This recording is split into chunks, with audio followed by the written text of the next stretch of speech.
पवित्र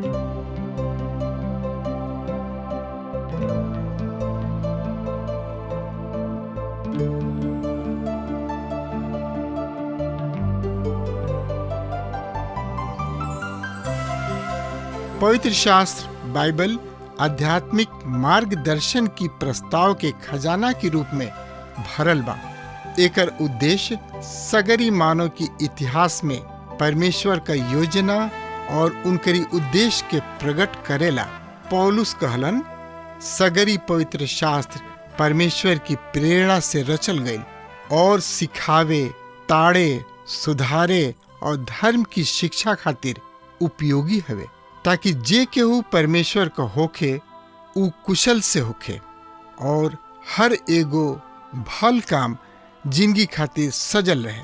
जिंदगी के राह कार्यक्रम का यह लक्ष्य है कि सगरी बातन में आप सबका दिशा निर्देश करी, मने रास्ता दिखावी, कृपा करके देखी सुनी, ताकि परमेश्वर आपकी जिंदगी का मार्गदर्शक बन सके। मित्र, ए अध्याय के मुख्य विषय है यहोवा और अयूब। हम देखनी है कि तूफान के बाद अयूब अकेला रह गइलन। अब हम देखतानी कि परमेश्वर अयूब के पास आ गइलन। अयूब के कमजोर दशा में खुद परमेश्वर उनका से बातचीत करे खातिर आवताने और परमेश्वर अति महान हवे। यहोवा अयूब के सामने बाणे।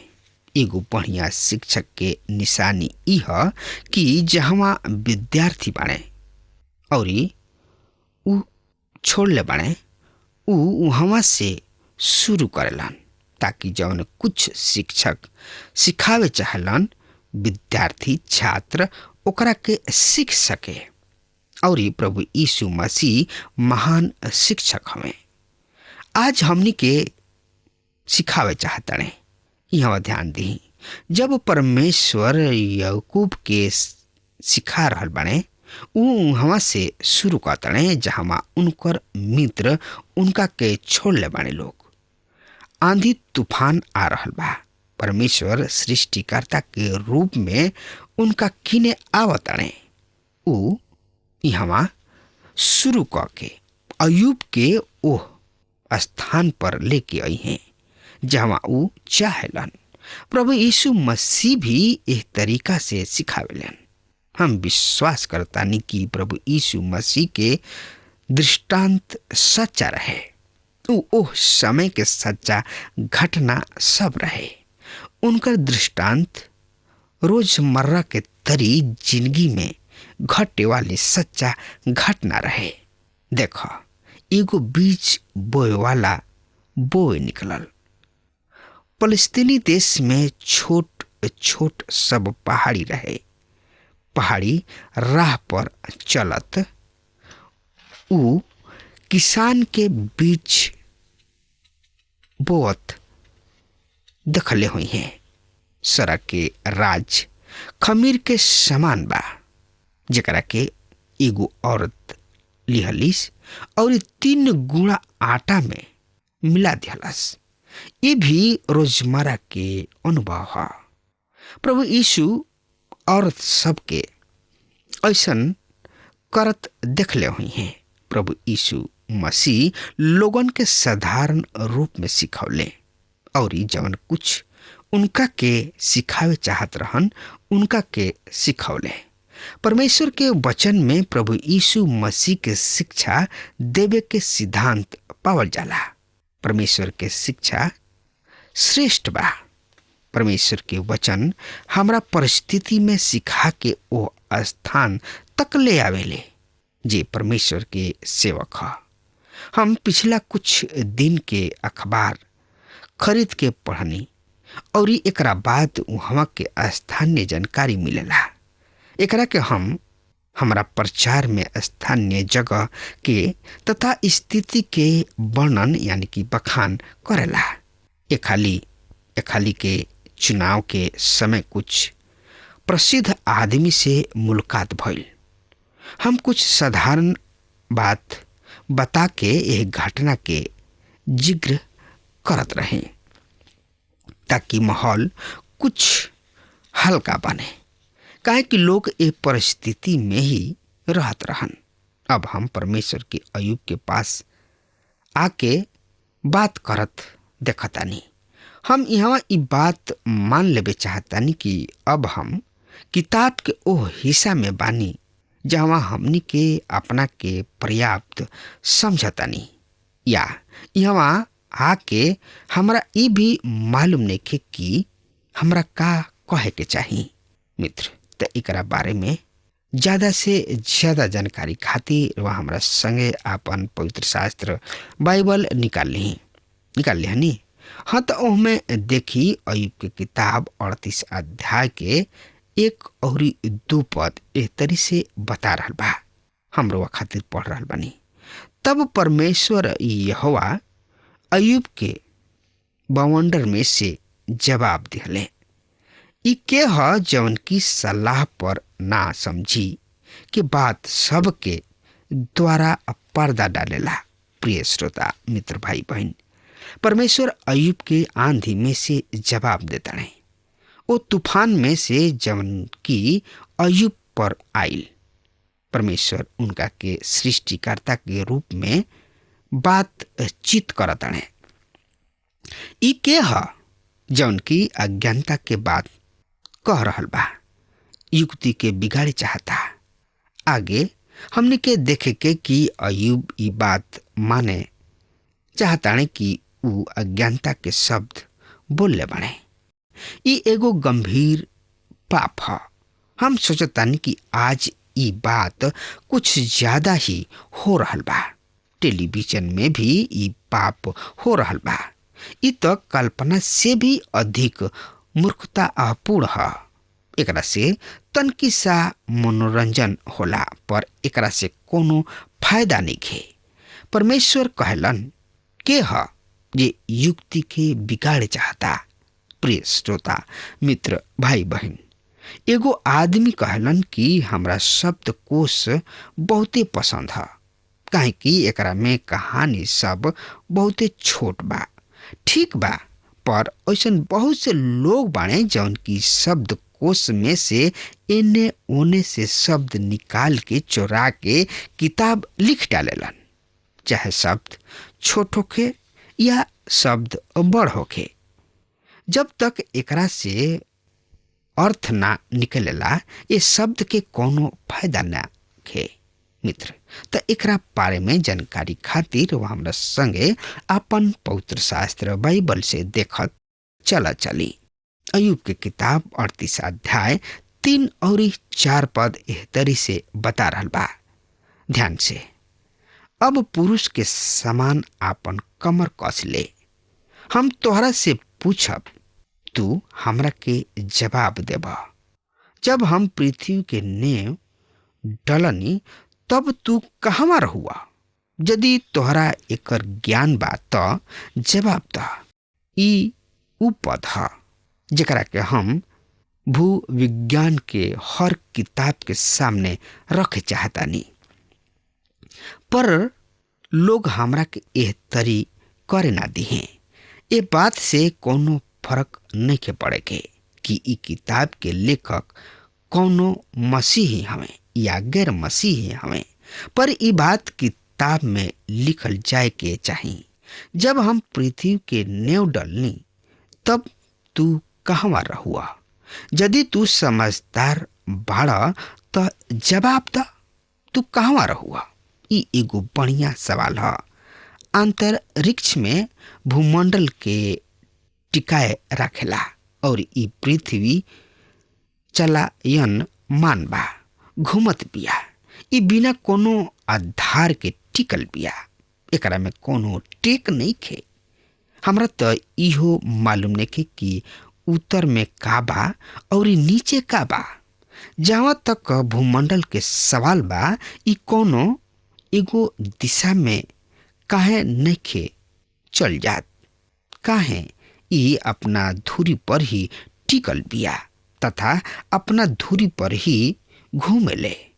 उ ऐसन कौन चीज हो जौन की एकरा के घुमावेले? स्पष्ट रूप से करोड़ों बरिस से ई यही तरी ही घूमत बिया।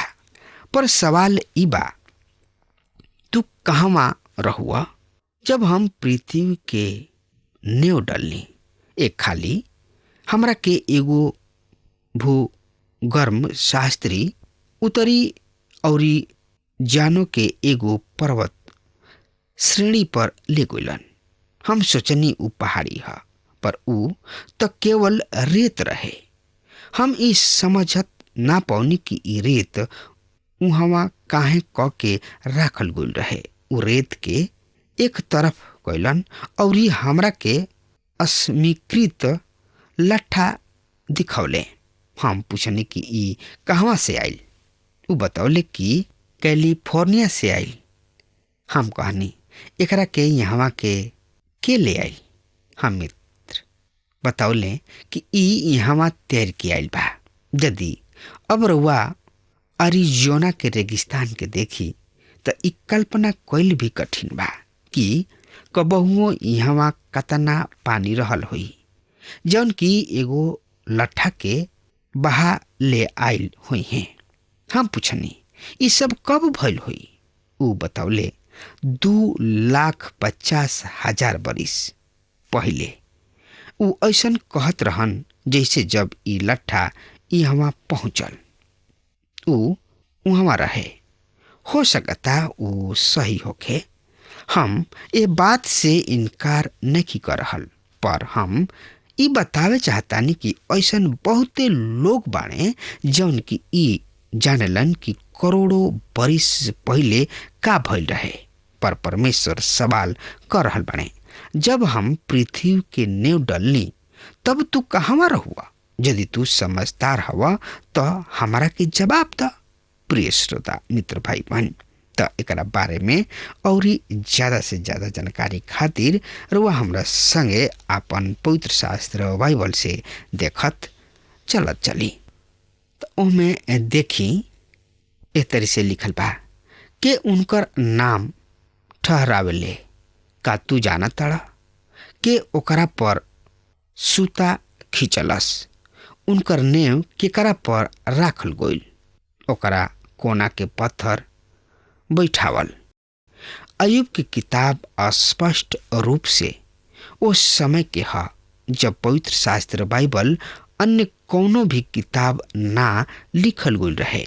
परमेश्वर अयुब के साथ उस समय शुरुआत कैलन और इस समय है सृष्टि के समय।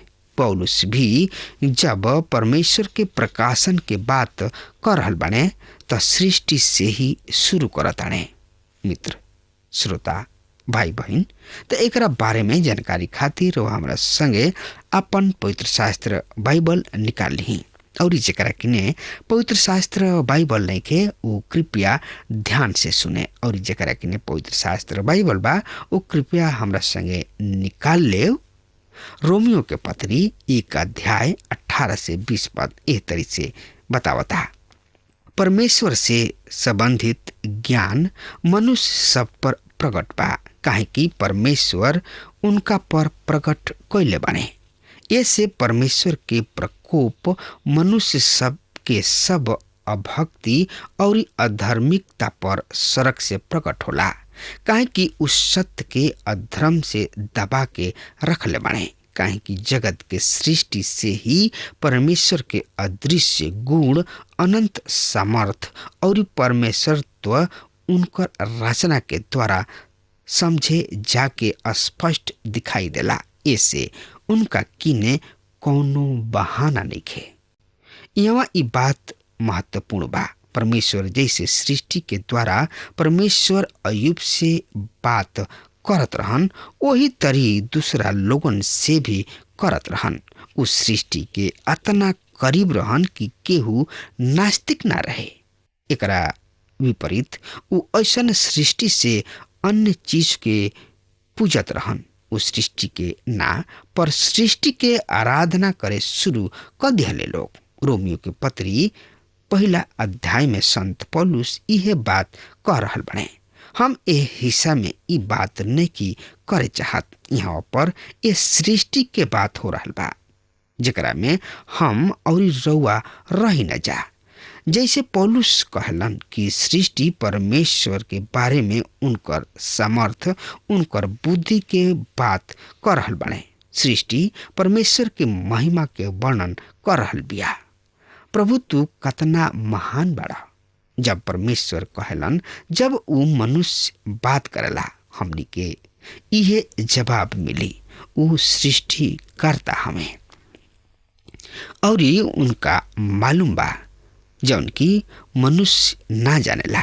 जब भोर के तारा ए संगे आनंद से गावत रहे और परमेश्वर के सब बेटा जय जयकार करत रहन, त सही में मनुष्य त ये पृथ्वी पर अभी अभी यानी कि हाल ही में आइल बने।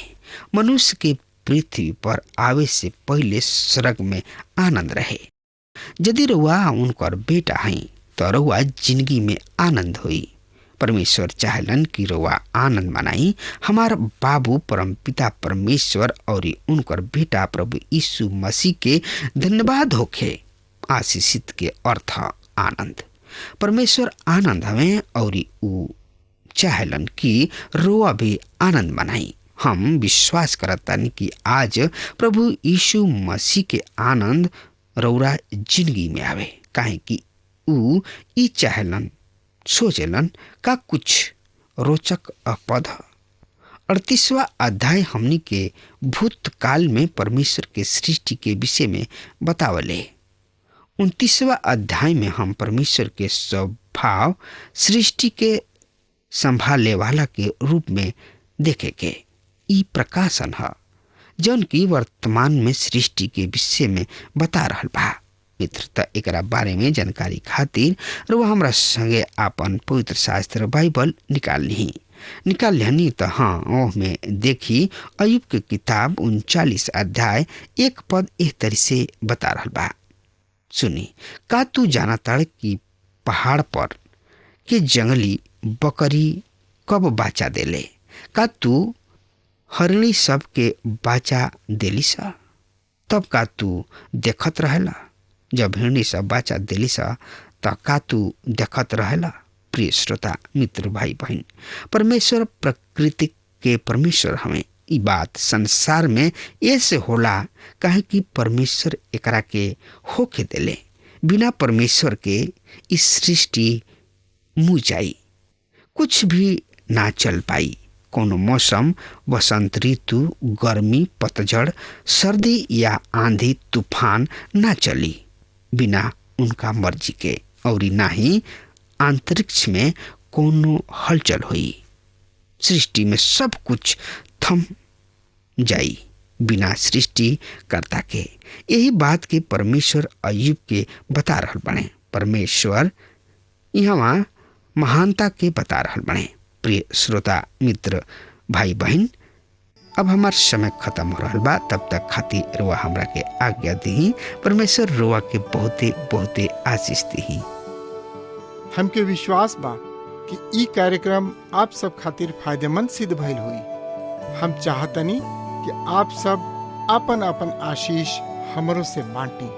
अगर आप सबके लगे बाइबल से चाहे आपकी निजी जिंदगी से कोनो सवाल होके, चाहे कोनो समस्या खातिर प्रार्थना करावे चाहतनी, तो हमारी फोन नंबर पर जरूर संपर्क करें।